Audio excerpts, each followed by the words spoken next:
So it turns out there's a real life reason the eagle is the symbol of the assassins in Assassin's Creed. Find out that and a whole lot more in this video.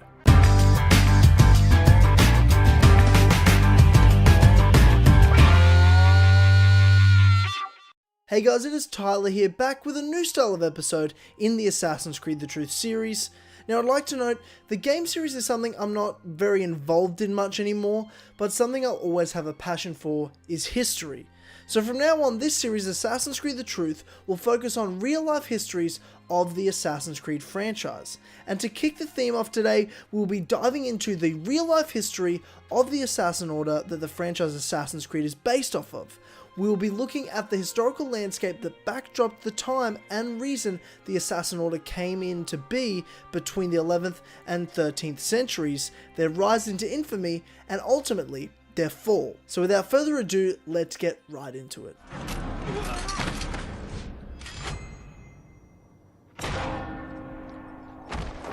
The Assassin Order that we know of in the Assassin's Creed game series is based off a real-life group that existed in the Middle Ages in and around Persia and Syria. Now, they weren't exactly jumping off buildings into hay bales, but the real assassins did some pretty insane stuff. The Assassins were a group that were notorious throughout the region for their skills in targeted killing and infiltrating the ranks of their enemies through means of long-term commitment to a target and a willingness to die for the kill.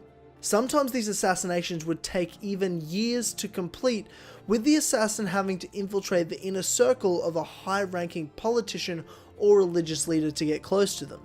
The Assassins, or Hashashins, as the enemies called them, were actually a Shia Islamic sect known as Nizari Ismaili, founded by an Ismaili missionary, Hassani Saba. He led the movement of the Nizari Ismaili that in 1090 AD took Alamut Castle in Persia and gave rise to the Order of Assassins.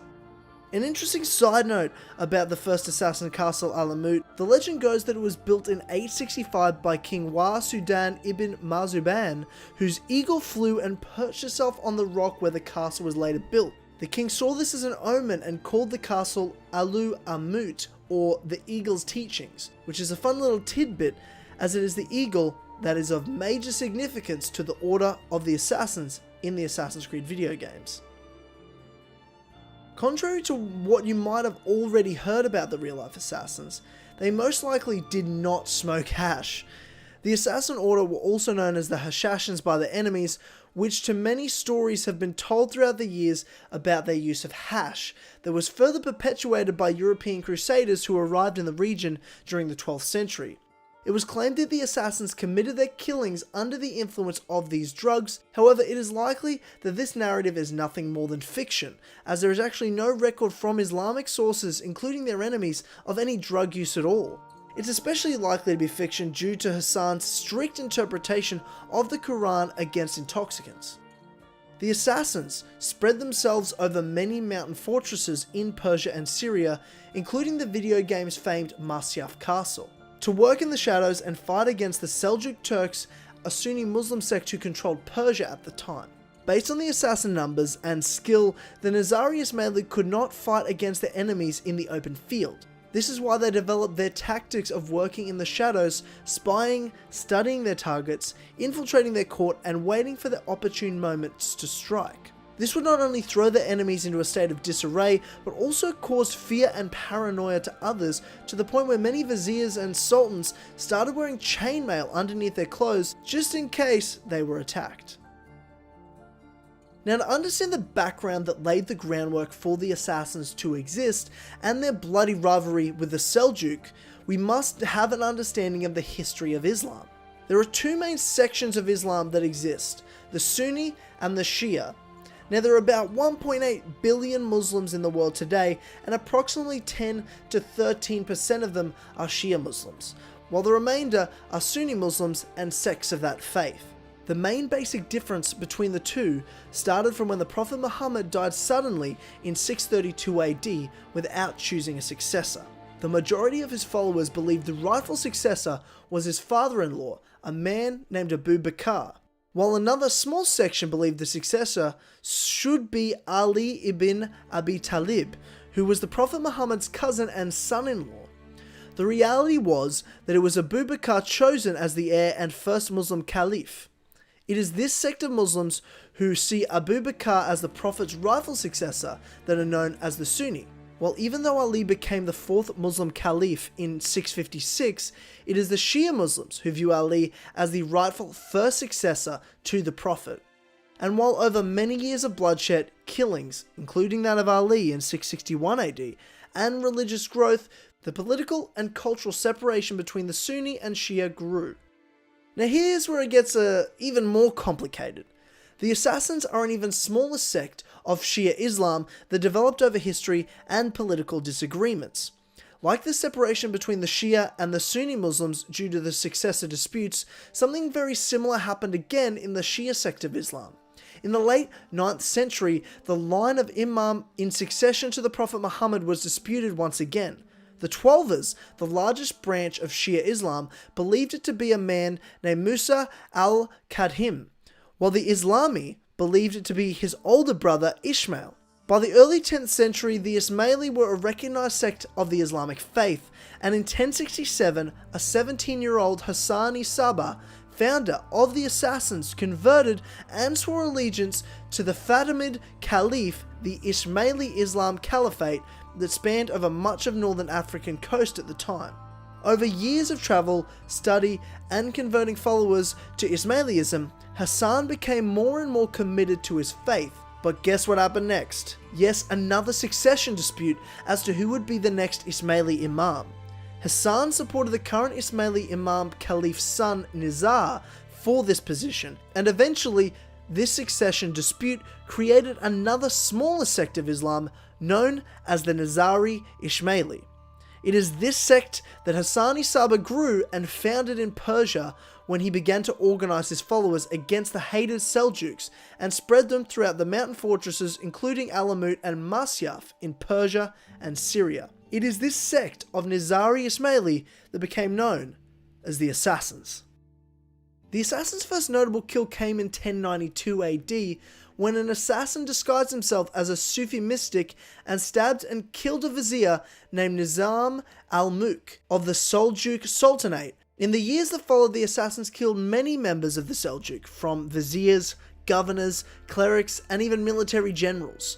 Hassan continued to expand his reach further into the Middle East, spreading his sect of Islam and eventually even cutting ties with the Islami sect back in Cairo.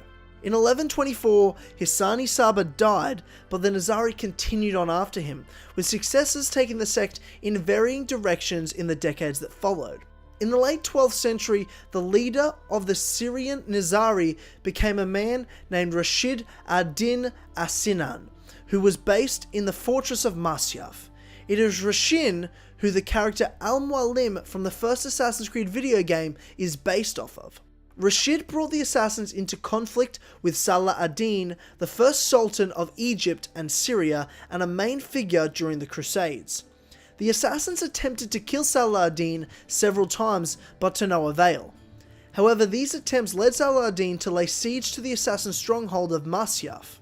However, Salah ad-Din withdrew suddenly from the siege, to which there are several different stories as to why that happened, but all have kind of the same theme about them.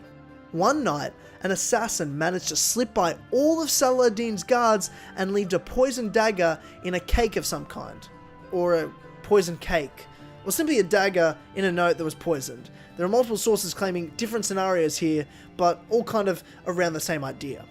But whatever happened, spooked Salah ad-Din into making a deal with the assassins, and he then withdrew from a siege on Masyaf Castle.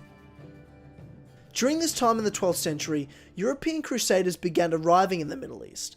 The crusaders were not seen as main enemies to the assassins, the Seljuk were. However, at times the crusaders were targets to the assassins. In 1192 came Rashid ad-Din as-Sanin's most notable act when he ordered the assassination of Italian crusader Conrad of Montferrat, the uncrowned king of Jerusalem. In the city of Tyre, before his coronation, he walked down a narrow street when two men dressed as monks stabbed him to death. Rashid sent a letter to Leopold V, Duke of Austria, claiming responsibility for the assassination order, which at the time King Richard I of England was being accused of. Rashid died not long after in 1193, and the Assassin Order once again continued on. However, things changed in the early 13th century. The landscape of the Middle East dramatically shifted when the Mongol invasion of Persia occurred. This conquest began in 1219, and by 1237 AD, all of Persia was under Mongolian control, besides the mountain fortresses of the Assassins, who had pledged their allegiance to the Mongols at the time, most likely to avoid total and utter destruction. However, that was soon to follow irregardless. In the 1250s, Genghis Khan's grandson, Möngke Khan, was on a mission to conquer Baghdad, the seat of the Caliphate of Islam. During this time, the Assassins began to grow fearful of the Mongols' renewed interest in the region, so an assassination order was made on Möngke Khan. However, this attempt was very unsuccessful when the Assassins were to look as though they were going to offer submission to him, then stab him when they were given the chance. The Mongols turned the Assassins away and had now revealed themselves.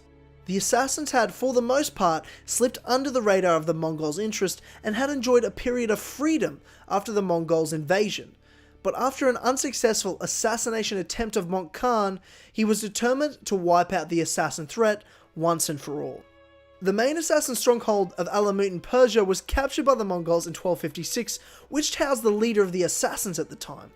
One by one, Assassin strongholds either fell or surrendered. The final stronghold that the Assassins held that was eventually surrendered in 1260 was the famed castle of Masyaf. The greatest loss from history, however, is the library of the Assassins, which was destroyed by the Mongols. This has removed all sources of the Nizari's history from their own perspective, which is why the majority of what has been written about them comes down to stories written by their enemies and myths perpetuated by the European crusaders and chroniclers. What the Assassins achieved in almost 170 years of their history cannot be understated, however. They became a state sect of Islam that survived all that time in a land determined to destroy him, surrounded by their enemies, and it was only their reputation and notoriety that led to their mistrust and downfall at the hands of the Mongols and not their true enemies, the Seljuk.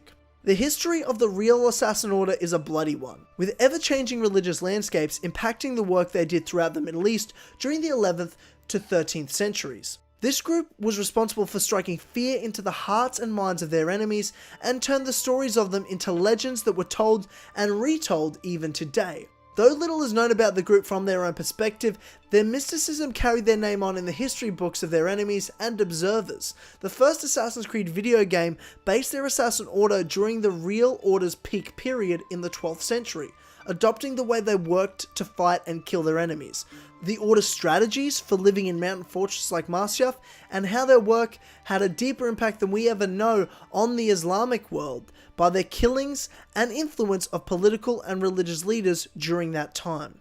Learning about the real history of the Assassins has been one of the most interesting videos I've ever gotten to write, and certainly built a foundation to which I will continue to make the Truth series from here on out.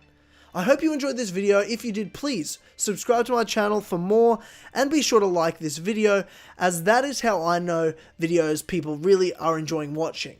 Also, head over to patreon.com/as always, because you get early access to videos like this, 24 hours early access in fact, plus lots of exclusive content and podcasts. It's great and it helps support me, and thanks of course to our Patreon producers. Let me know in the comments some real history you'd like me to dive into that relates to the Assassin's Creed franchise, and I can look into that and decide what interests me most as to what to do next. Again, thank you, and I'll see you very soon with another episode of Assassin's Creed The Truth.